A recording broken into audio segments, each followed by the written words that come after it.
सभी भाइयों बहनों से विनम्र निवेदन है कि यह वीडियो पूरा देखें। और मैं आज संपूर्ण चाणक्य नीति में 13वां अध्याय का सार कहने चल रहा हूँ। आपने मेरा चैनल सब्सक्राइब नहीं किया है तो सब्सक्राइब कर लीजिए। आपको सभी वीडियो एक साथ 1 से 18 अध्याय संपूर्ण चाणक्य नीति के आपको प्राप्त हो जाएंगे। आज मैं 13वें अध्याय का सार करने चल रहा हूँ और आप अपने जीवन में प्रतिदिन चाणक्य नीति को अपनाइए, जिससे आपको उन्नति प्राप्त हो। चाणक्य ने अनेक बार मनुष्य की श्रेष्ठता को स्वीकार किया है।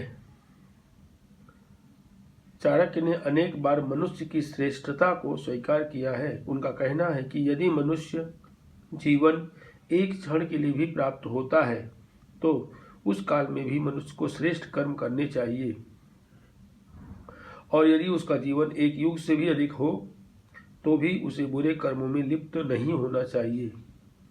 चाणक्य कहते हैं कि मनुष्य को चाहिए कि वह जो समय बीत चुका है या जो आगे आने वाला है इसकी चिंता छोड़कर वर्तमान की ओर ध्यान दे। समस्याओं का समाधान उसी में निहित है। मनुष्य की सफलता उसके स्वभाव पर निर्भर करती है। वह स्वभाव से ही सज्जन पुरुषों और अपने माता पिता को प्रसन्न कर सकता है। महात्माओं का स्वभाव ही ऐसा होता है कि वे धन को तिनके के समान तुच्छ समझते हैं। यदि उनके पास अधिकाधिक धन हो जाए तो भी वे अभिमान नहीं करते। वे उसी प्रकार नम्र होकर झुक जाते हैं जिस प्रकार फल से लदी हुई वृक्ष की शाखा। आचार्य का कहना है कि अपने बंधु बांधवों के प्रति कर्तव्य पूरे करते हुए उनसे इतना अधिक लगाव नहीं बढ़ाना चाहिए कि उनके बिछड़ने से कष्ट अनुभव हो। जो व्यक्ति सदैव सतर्क रहते हैं और समय आने से पूर्व ही आने वाले कष्टों को रोकने के उपाय कर लेते हैं, ऐसे व्यक्ति अपना जीवन सुख से बिता देते हैं। परंतु जो भाग्य के भरोसे रहता है उसे कष्ट उठाना पड़ता है। जैसा राजा वैसी प्रजा, एक बहुत पुरानी कहावत है। यह आचार्य चाणक्य के समय से ही प्रसिद्ध हुई दिखाई देती है। चाणक्य कहते हैं कि जिस मनुष्य के जीवन में धर्म का अभाव है, मैं उसको मृत व्यक्ति के समान समझता हूँ, और धर्माचरण करने वाला व्यक्ति मरने के बाद भी जीवित रहता है। इसी संबंध में आचार्य कहते हैं कि जिस व्यक्ति ने धर्म, अर्थ, काम और मोक्ष इन चारों में से एक के लिए भी पुरुषार्थ नहीं किया तो समझो कि उसका जीवन व्यर्थ है। शास्त्र धर्म, अर्थ और काम को पुरुषार्थ मानते हैं। शास्त्र धर्म, अर्थ और काम को पुरुषार्थ मानते हैं। मोक्ष उनकी दृष्टि में परम पुरुषार्थ है। यह संकेत है कि इन तीनों की सार्थकता तभी है जब समस्त बंधनों से जीव मुक्त हो जाएगा। दुष्ट व्यक्ति जब किसी के बढ़ते हुए यश को देखता है तो वह उसकी निंदा करने लगता है। भगवान श्री कृष्ण ने भी मनुष्य के मन को ही मनुष्य का सबसे बड़ा मित्र और सबसे बड़ा शत्रु बताया है, क्योंकि उसके विचार ही उसे संसार के मोह माया में फंसाए रखते हैं, जो उसके लिए बंधन के समान है। योगी मन को बस में करके उसके सभी बंधनों को काट फेंकते हैं। मनुष्य के कर्मों के संबंध में वे कहते हैं कि जिस प्रकार बहुत सी गौओं में भी बछड़ा अपनी मां को पहचान लेता है और उसी के पीछे पीछे चलता है, उसी प्रकार मनुष्य के कर्म ही मनुष्य का साथ देते हैं।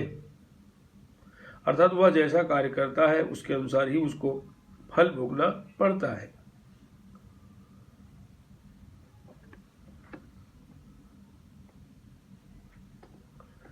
कर्म के संबंध में चाणक्य आगे यह कहते हैं कि मनुष्य को कर्मों के अनुसार ही फल मिलता है और उसकी बुद्धि भी उसी के द्वारा किए जाने वाले कर्मों के अनुसार ही कार्य करती है। इतने पर भी विद्वान और सज्जन व्यक्ति सोच विचार कर कार्य करते हैं क्योंकि वे जानते हैं कि कुछ ऐसा भी है जिसे बुद्धि द्वारा नहीं दिशा दी जा सकती। क्योंकि वे जानते हैं कि कुछ ऐसा भी है जिसे बुद्धि द्वारा नई दिशा दी जा सकती है। चाणक्य अंत में मनुष्य के स्वभाव का वर्णन करते हुए कहते हैं कि सज्जन पुरुष अपने कर्तव्य अथवा अपने वचन से कभी भी विमुख नहीं होते, जबकि संकट आने पर बड़ी से बड़ी प्राकृतिक शक्तियां भी उनका साथ छोड़ देती हैं। आइए कुछ बातें और जो चाणक्य ने बताया है सुनते हैं। जिस प्रकार हजारों गायों में बछड़ा केवल अपनी मां के ही पास आता है, उसी प्रकार जो कर्म किया जाता है वह कर्म करने वाले के पीछे पीछे चलता है। मनुष्य को यदि एक मुहूर्त अर्थात 48 मिनट का जीवन भी मिले तो उसे उत्तम और पुण्य कार्य करते हुए जीवित रहना चाहिए, क्योंकि ऐसा ही जीवन उत्तम है। परंतु इस लोक और परलोक में दुष्ट कर्म करते हुए हजारों वर्ष जीना भी व्यर्थ है।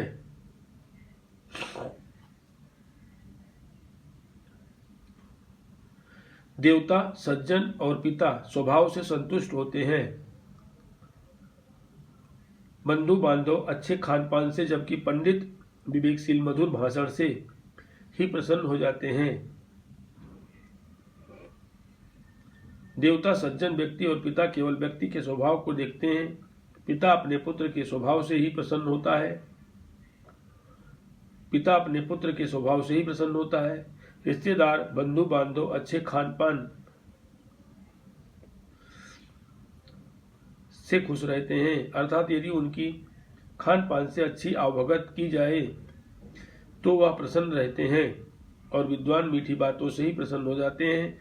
इसी बात को कुछ इस तरह भी कहा जा सकता है, देवता, सज्जन और पिता अपने पूजक और संतति से सदा ही संतुष्ट रहते हैं। महात्माओं और सज्जनों का चरित्र बड़ा विचित्र होता है। वे धन को तिनके के समान समझते हैं, परंतु तब उसके भार से वह झुक जाते हैं, अर्थात विनम्र बन जाते हैं जब वह आता है।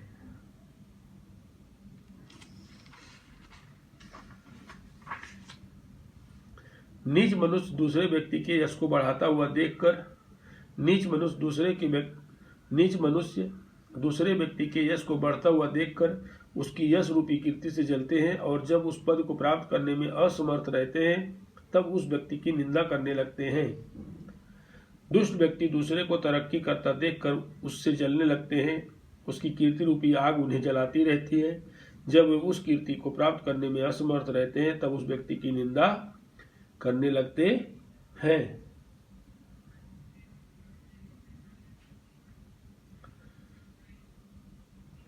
मनुष्य अपने विचारों के कारण ही अपने आप को बंधनों में फंसा हुआ मानता है, और अपने विचारों के कारण ही अपने आप को बंधनों से मुक्त समझता है।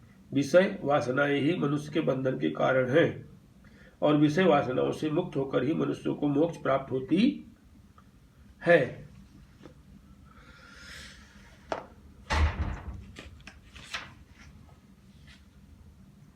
एकाक्षर मंत्र देने वाले गुरु की जो वंदना नहीं करता, वह कुत्ते की योनि में 100 बार जन्म लेकर फिर चंडाल के घर उत्पन्न होता है।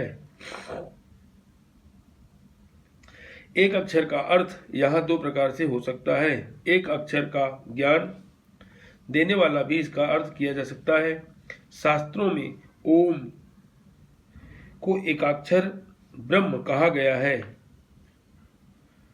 इन्हें प्रदान करने वाला ही गुरु है। गुरु का जो आदर नहीं करता वह चंडाल के समान है।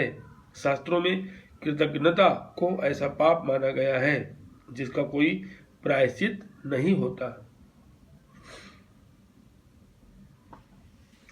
मनुष्य के मन की सभी इच्छाएं कभी भी पूर्ण नहीं होती, क्योंकि वे सभी भाग्य के अधीन हैं।